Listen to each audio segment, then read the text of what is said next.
On the 3rd of August 2016, thousands of users from a cryptocurrency exchange called Bitfinex logged onto their accounts to find that their money, all of it, had been stolen. Breaking overnight, nearly 100,000 bitcoins have been stolen from exchange platform Bitfinex. Bitfinex had been the victim of a highly sophisticated cyber heist. In a matter of hours, nearly 120,000 bitcoins had vanished from the exchange. That much was around $72 million then. Today, it would have been over $12 billion. When high-profile attacks like this happen, law enforcement usually assumes they're the work of drug cartels, North Korean hackers, or terrorist groups. Cryptocurrency is the perfect way for criminals like this to move money in the shadows. But in the case of the Bitfinex hack, that couldn't have been further from the truth.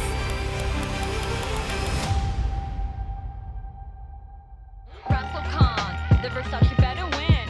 Come real far, but don't know where I'm heading. Motherfucking Crocodile of Wall Street. Razzle Khan, I'm a motherfucking bad. Behind this attack was the most unlikely pair of people: Ilya Lichtenstein, a Russian-American startup founder, and Heather Morgan, an economist turned internet rapper. Today, they're known as the Bitcoin Bonnie and Clyde, and this is the story of how their bizarre romance turned into a national security threat, the world's cringiest rap career, and the largest crypto heist in history. 2 individuals in Manhattan this morning, and the seizure of a massive $3.6 billion worth of cryptocurrency. This is the largest seizure of cryptocurrency ever by U.S. law enforcement. I hacked Bitfinex.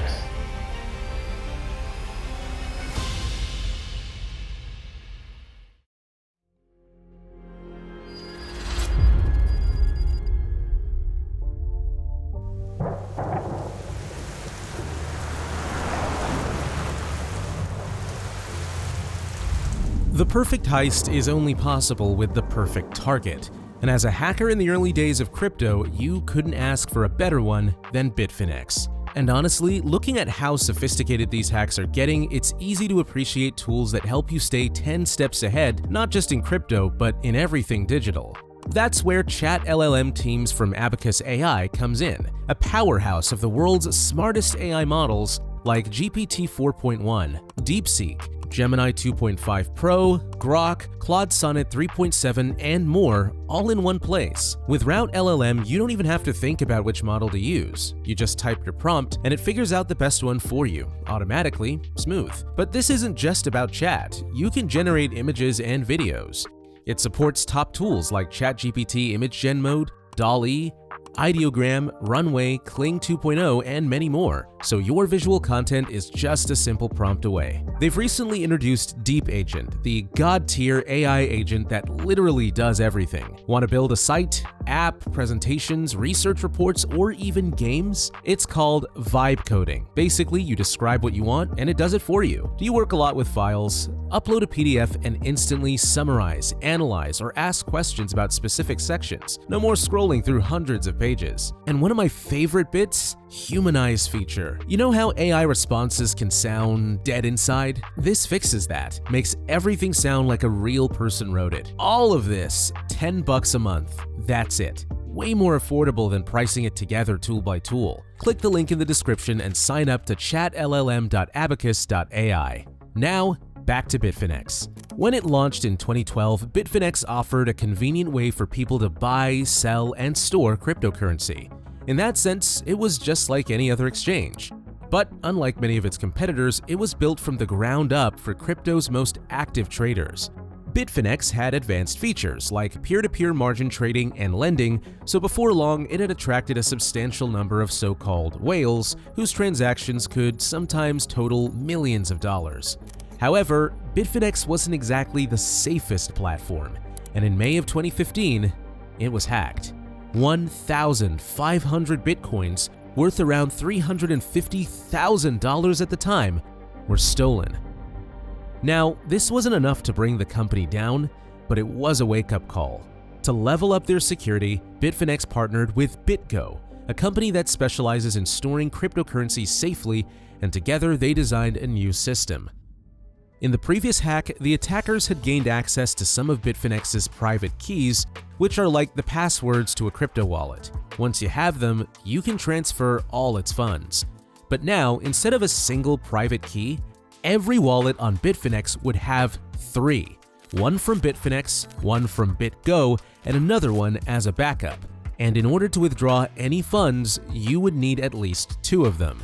The idea was simple. If someone managed to breach either Bitfinex or BitGo, they'd still need the other key to move any funds. This is called a multi-signature wallet system, and on paper, it had no single point of failure, so Bitfinex was convinced their customers would be safer than ever. But, unfortunately, they were wrong. This system had a gaping security hole, and it didn't take long for someone to find it. On August 3rd, 2016, the top 2,000 wallets on Bitfinex suddenly started transferring their funds to an outside wallet. None of the users had approved the transactions, but in just 3 hours, their balances were reduced to 0, and a collective total of 119,754 bitcoins had disappeared. Somehow, someone had hacked the system. The only question was, who?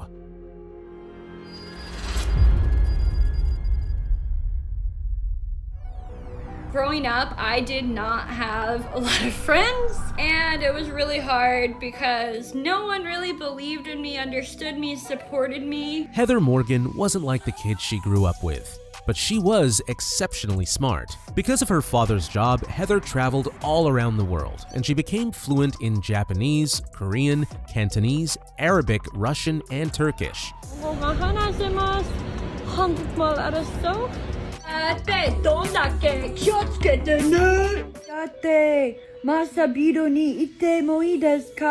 Eventually, she graduated in International Relations and Economics from the University of California, Davis, and found an entry-level job at the World Bank in Cairo. And even though she wasn't technically working as an economist there, Heather signed off her emails as Heather Morgan, economist, entrepreneur, and hustler. You see, Heather was desperately ambitious. She was determined to become rich, famous, and powerful. Make your dreams a reality. So, in 2013, she moved to Silicon Valley where anyone could become an overnight millionaire. Learned from some really smart people in Silicon Valley when I lived there, and all of them were entrepreneurs in the tech space. And even though she didn't know anyone there, it didn't take long before she started making waves. One of Heather's unique talents was social engineering, which is just a nicer way to say manipulation. Basically, she was really good at meeting important people, catching their attention, and using them to get something she wanted. When Heather got to the Valley, she met the founder of a gaming company from the Middle East who gave her a job. But instead of a salary, Heather worked out a deal where she got paid in introductions to important people in the tech industry. Unconventional, but it paid off. Eventually, Heather charmed her way into a startup accelerator called 500 Startups. Every year, they would pick 500 new companies, mentor their founders, and hope someday one of them became worth billions. This is where Heather met her partner in crime. Ilya Lichtenstein wasn't like the kids he grew up with either. He was a Jewish immigrant from Russia, and small, so an easy target for bullies. He didn't even bother trying to fit in. Instead, he became obsessed with computers. Ilya's school was part of an experimental education program that let students access state-of-the-art technology. While other kids were playing outside, he was learning everything he could about programming. During college, Ilya started a few small businesses, like a dating site and an e-commerce store selling brain supplements. He was making more money than any of his classmates. But his real breakthrough was MixRank, a company that scraped the internet for ads, tracked which ones had the best performance, and sold those insights to marketers. Investors loved it. Even Mark Cuban put money in it. MixRank was an instant hit, and its success got Ilya invited to be one of the mentors at 500 Startups. And so, in the summer of 2013, Ilya was giving a talk about marketing, and it just so happened that Heather was in the audience. When Heather approached him looking to network, Ilya pursued her relentlessly. First, Heather wasn't interested. He was not the kind of high-status, flashy guy she usually went for, but Ilya was persistent, and eventually, she let him in. Their relationship, to say the least, was unusual. Nobody was sure if they were roommates or romantic partners because they seemed like polar opposites.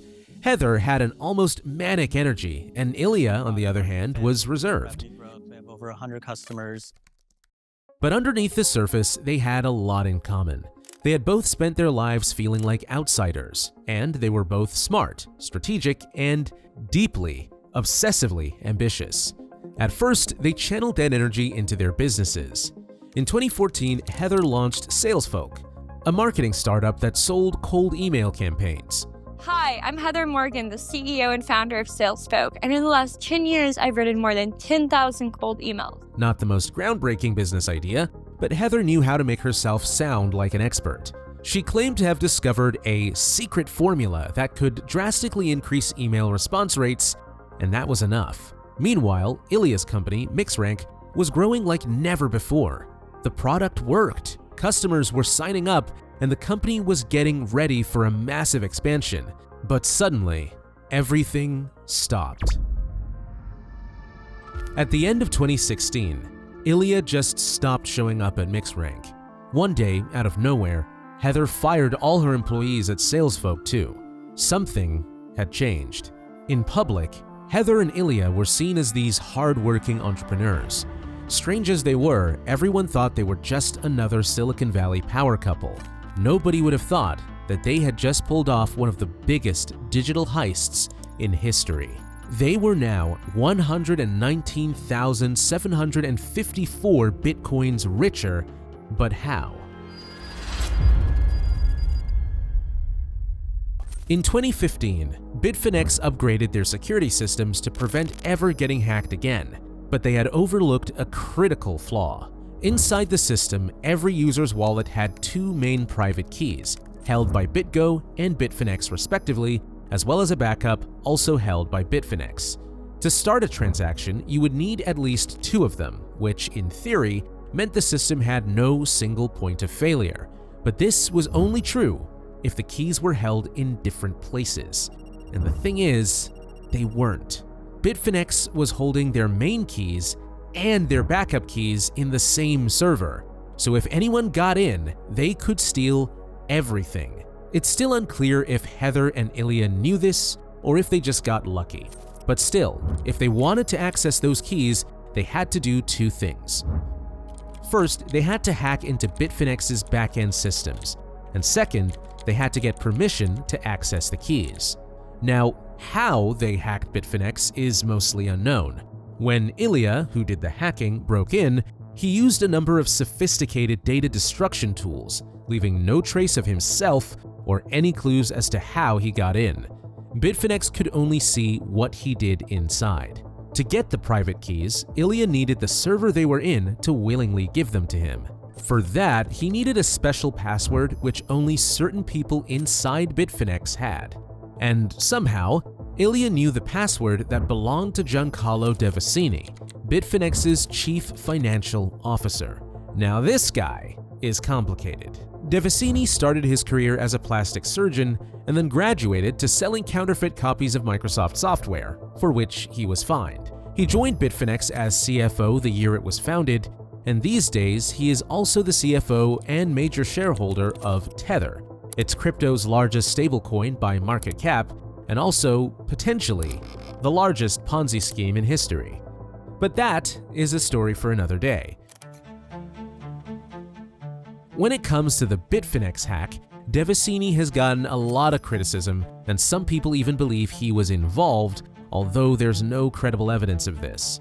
Whether that's true or not, Ilya had his password, and that let him force the server to give them the private keys, thinking he was Devasini.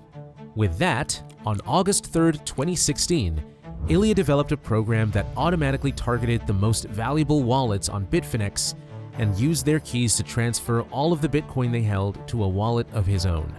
Over the course of 3 hours, more than 2,000 wallets were emptied, and Ilya now held nearly 120,000 Bitcoins, worth around $72 million that day. This was one of the largest crypto heists in history, and when the news broke, the effects were devastating. The price of Bitcoin dropped by over 20%, and Bitfinex froze all trading on the platform. They had just lost 36% of all the assets stored on their platform, and their top 2,000 wealthiest users wanted it back. A few days later, they announced their plan. The losses would be generalized across all accounts, meaning instead of letting only the wealthiest users take the hit, the ones who had been targeted, they spread the damage to everyone. It didn't matter if you held $10 or $10 million. Every user's balance was slashed by 36%. To compensate though, Bitfinex gave their users a new token called BFX for every dollar they had lost, and they promised to buy these tokens back at $1 each as soon as they could. This was an extremely controversial plan. At the time, one Bitcoin was worth around $600. Bitfinex took around 8 months to fully reimburse everyone, but they were really able to do it because by then, Bitcoin's price had nearly doubled. If users had been reimbursed in Bitcoin instead of BFX tokens, they would have been the ones to benefit from that. But instead, it was Bitfinex. Meanwhile, though, Heather and Ilya were facing a dilemma. Stealing the Bitcoin had actually been the easy part. Now, they had an even bigger problem. How do you launder $72 million when everyone in the world knows exactly where it is?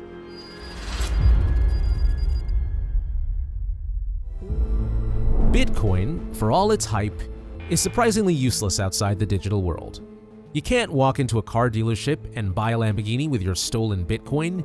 You can't buy a house without raising red. You can't even buy groceries. If Heather and Ilya wanted to turn their Bitcoin into cash they could spend in the real world, they had to go through a centralized exchange like Binance, Coinbase, or Bitfinex. But that came with a major risk. Exchanges require identity verification, passports, IDs, social security numbers, and if their stolen Bitcoin was ever connected to them, the game was over. For now, though, Heather and Ilya were safe. You see, Bitcoin is paradoxical. When you send money between two wallets, there's no name, ID, or location attached to either of them, just a long string of numbers and letters. So, in a way, Bitcoin is anonymous, but it's also the most transparent financial system in history. Every transaction is recorded on the blockchain, a public ledger that anyone can inspect. The authorities were already watching Ilya's wallet. Bitfinex had made it public right after the hack to effectively blacklist it. This meant that even though no one knew who controlled the stolen Bitcoin, they knew exactly where it was, and if it moved, they could just follow it. For Heather and Ilya, this posed an interesting challenge. They had stolen nearly 120,000 Bitcoins, worth over $100 million now, but before they could spend any of it, somehow, they had to launder it on the blockchain and leave no trace behind. Here's how they did it. First, Heather and Ilya began dividing the stolen Bitcoin by sending it to other wallets. This would make tracking it slightly more time-consuming. But to really cover their tracks, in 2017, Heather and Ilya turned to Alphabay, a dark web marketplace known as eBay for criminals. Alphabay was a hub for everything illegal: drug trafficking, weapons sales, malware, stolen identities, and of course, money laundering services. At the time, the most sophisticated way to launder cryptocurrency was mixing, a complicated process where the stolen Bitcoin was thrown into a pool with other users' coins. For a small fee, the user's money would be bounced across thousands of different wallets, traded into other cryptocurrencies, split up, and reassembled into new wallets and returned to the users. Only Alphabay knew how the inner workings of the mixing algorithm worked, so by the time the stolen Bitcoin entered the blockchain again, the authorities had lost track of it. The trail went cold at Alphabay, and the money was successfully laundered. Now, Heather and Ilya were free to use a centralized exchange without raising any eyebrows. And meanwhile, the value of their Bitcoin had skyrocketed to almost $300 million. But unfortunately for them, the fun was over. By 2017, Alphabay had become the largest dark web marketplace in the world, attracting attention from global law enforcement. That July, an international task force led by the FBI, DEA, Europol, anti-authorities launched Operation Bayonet, where they arrested Alphabet's founder in Thailand and took down the service. Today, the Department of Justice announces the takedown of the dark web market Alphabet. This is the largest dark market web place takedown in world history. This left Heather and Ilya without a way to launder their Bitcoin, but there was a much, much bigger problem. When the authorities arrested Alphabet's founder, they seized his laptops, his servers, his records, everything. And buried inside was a digital trail leading right back to the Bitfinex hack. At first, it was just a complex web of numbers and cryptographic addresses, but the deeper they looked, the more patterns they found. Investigators already knew the wallets where the stolen Bitcoin had come into Alphabet, and now they could reverse engineer their mixing algorithm to see where it had come out. From there, it was easy to follow the money to accounts on a centralized exchange, and although they were using fake names and IDs, everything pointed to Ilya Lichtenstein and Heather Morgan. Law enforcement now knew exactly who they were, but when they looked for them on social media, they couldn't believe what they saw. Heather started appearing across social media with an alter ego. That alter ego was named Razzle Khan, and she was a rapper. What? It's almost like you're watching a movie unfold. I like trash. I like cash. I like my potatoes mashed. Don't forget, kids, your best self is always your real self. Stay authentic.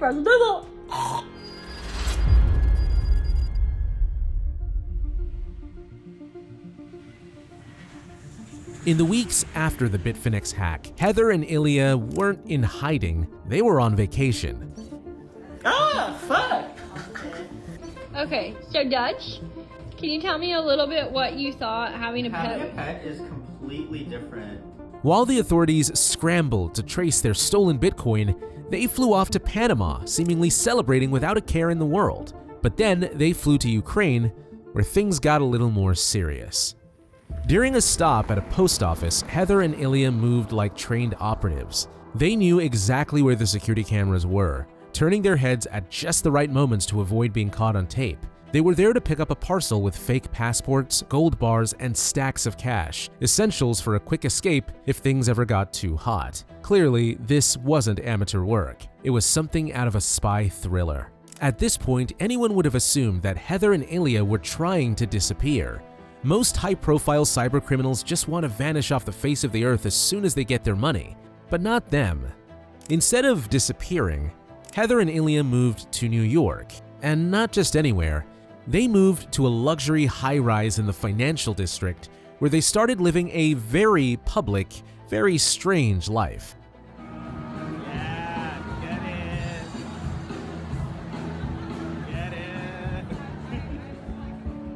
By day, Heather was still running her email marketing business, SalesFolk.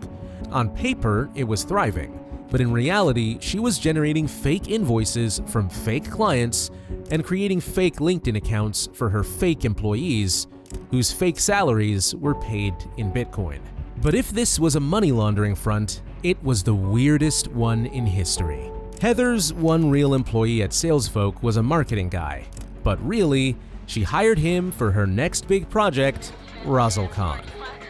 RazzleKhan, the Versace better win. Come real far, but don't know where I'm heading.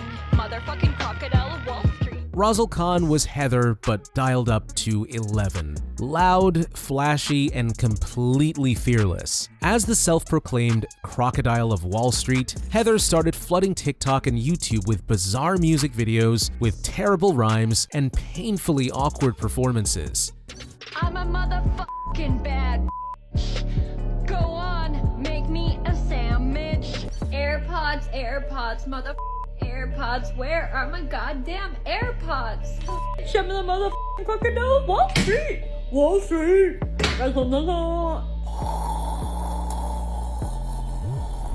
Sometimes she'd also include Ilya in the videos, and even though he was much less extreme, he didn't seem too worried about the whole thing. RazzleKhan's videos got almost no traction, and when they did, the comment sections weren't particularly nice. But more than anything, people were just asking who was this eccentric, wealthy woman calling herself the Crocodile of Wall Street and making painfully embarrassing rap music. No one knew she was sitting on hundreds of millions in stolen Bitcoin. Well, that's not exactly true. By this point, Alpha Bay had been taken down and US law enforcement had started investigating the hack. But when one of their two suspects turned out to be Razzle Khan, of all people, they were understandably confused. High-profile cyber attacks like the Bitfinex hack are usually the work of drug cartels, foreign hackers, or terrorist groups. But Heather and Ilya didn't seem like hardened criminals. They were posting videos of their cat, reviewing pancake shops, and releasing cringy rap songs. The idea that they pulled off one of the biggest heists in history was simply ridiculous. But the more investigators looked at them, the more the pieces of the puzzle started falling in place. First was their finances. Heather and Ilya lived in a luxury apartment, took first-class flights, and threw extravagant parties. They appeared to be running successful businesses, but those were also red flags. Sales folks' employees couldn't be found anywhere outside of LinkedIn, and their customers had no presence on the internet, even though they were paying Heather millions for marketing services. Meanwhile, Ilya had started EndPass, a privacy-focused crypto wallet. Meet EndPass. We protect your funds with multiple layers of security. EndPass, the safest and most convenient crypto wallet for users.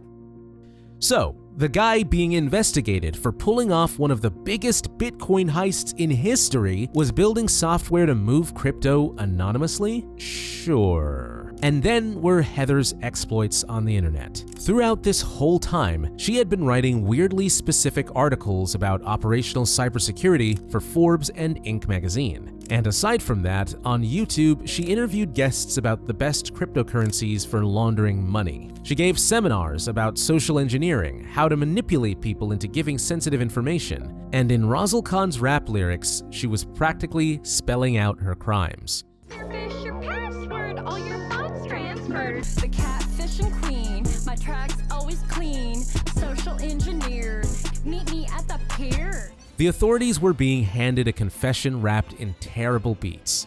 But of course, none of this was admissible as evidence in court. There was always the tiny possibility that someone had stolen their identities, or that there was someone else behind everything. So, before making an arrest, the FBI needed undeniable proof that Heather and Ilya were the hackers. And luckily, they were about to make a fatal mistake.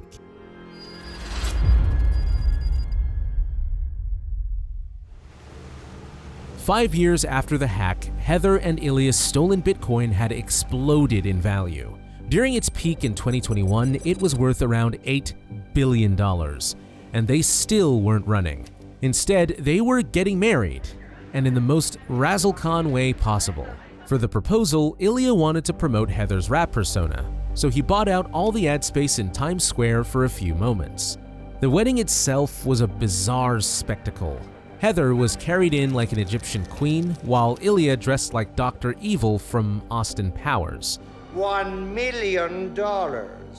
During their after-party, they gave away iPhones, PlayStations, and all sorts of things they had paid for with gift cards, a common way to launder money in small amounts.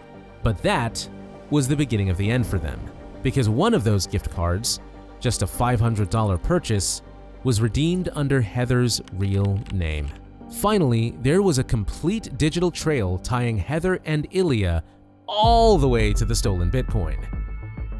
By early 2022, the FBI had gotten a search warrant to raid their apartment, but they didn't arrest them yet.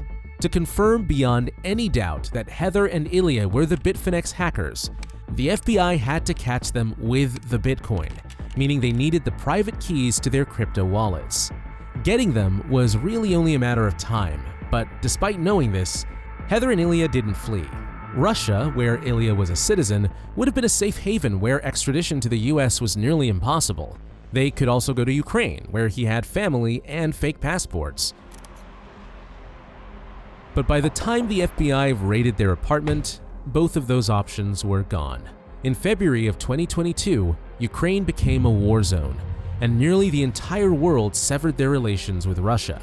Heather and Ilya had no choice but to stay in New York, and they lived like nothing was wrong. Heather just kept making TikToks as Razzle Khan. It was as if she had become addicted to the persona. After a few months, the FBI cracked one of the encrypted files they had seized during the raid and found the private keys to thousands of crypto wallets, one of which had the majority of the Bitcoin Heather and Ilya hadn't yet spent. At the time, that was worth around $3.6 billion, making this the largest cryptocurrency seizure in the history of the Justice Department. Heather Morgan and Ilya Lichtenstein had been living a double life, one part geeky tech entrepreneurs, one part international criminals. Heather Morgan, she's just leaving the courtroom. She's decided not to talk to press. As you can see, she's walking away with her attorney. She just pled guilty. But 6 years after the Bitfinex hack, the US government had caught them red-handed. The gig was up. Breaking overnight, nearly 100,000 Bitcoins have been stolen from exchange platform Bitfinex. Married couple from Manhattan are accused of being behind the conspiracy to launder billions of dollars worth of stolen Bitcoin. 2 individuals in Manhattan this morning, and the seizure of a massive $3.6 billion worth of cryptocurrency. The Department of Justice has seized over $3.6 billion worth of that stolen cryptocurrency. This is the largest seizure of cryptocurrency ever by U.S. law enforcement. The FBI arrested them soon after, and when the news broke, the internet simply couldn't believe their eyes. The famed criminal masterminds behind the world's biggest crypto heist were none other than Razzle Khan, the Crocodile of Wall Street, and her socially awkward husband. In the end, Bitfinex got their stolen Bitcoin back, and they walked away from the whole ordeal with a fortune. But their users, not so much.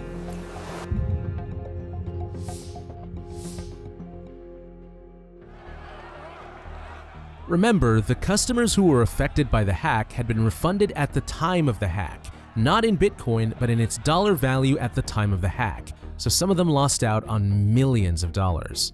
Meanwhile, Heather and Ilya were facing serious consequences. Heather was released on a bail of $3 million, which she paid for by putting up her parents' home and all of their assets as collateral. Ilya, on the other hand, had a Russian passport and potential access to other Bitcoin wallets, so the judge ruled that he was a flight risk and should be kept in custody. The authorities wanted 2 things from them. First, there was still $1 billion in Bitcoin that hadn't been recovered yet, so they wanted that. And second, they wanted the whole story. Now, when Ilya pleaded guilty, he claimed that he acted alone in the actual hack.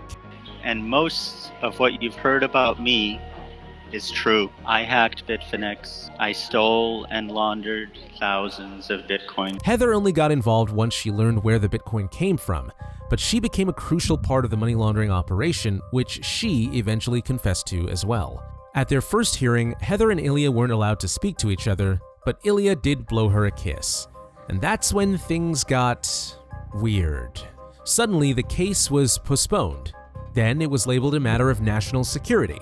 The evidence was deemed too sensitive to be exposed in a public courtroom, and Ilya was reportedly even offered a spot in the Witness Protection Program. For a Bitcoin hack? That's extremely unusual, and it raised an important question. Maybe someone else was involved. You see, something about this case doesn't add up. These days, when veterans in the hacking community examine the case, many of them think that Ilya never had the technical expertise to actually breach Bitfinex in the first place. But you know who might have? Ilya's father. Back when Ilya was just a kid, when he lived in Russia, his dad managed to hack into the First National Bank of Indiana. He got caught, but instead of going to prison, he became an informant for the US Secret Service. That's why they moved to the United States. When Ilya was asked about this, he claimed that these days his father doesn't even know how to open Instagram. But actually, when you compare how his father hacked the Bank of Indiana and how Ilya hacked Bitfinex, there are a lot of similarities. Could this mean that his father was somehow involved, maybe even Russian intelligence, or some unknown third party? Only Ilya would know. In 2022, the filmmakers behind Biggest Heist Ever, a Netflix documentary about the case, reached out to Ilya in jail to ask him about this, and he actually wrote back. His message was short but cryptic. "Thank you for your kind note. As you mentioned, I am unable to discuss the case at this time. I look forward to sharing my perspective when the time is right. As your instincts probably tell you, there is more to this story than meets the eye. Best of luck, Ilya. So, maybe we don't know the full story. Maybe we never will. Maybe the real mastermind behind the world's biggest Bitcoin heist is still out there.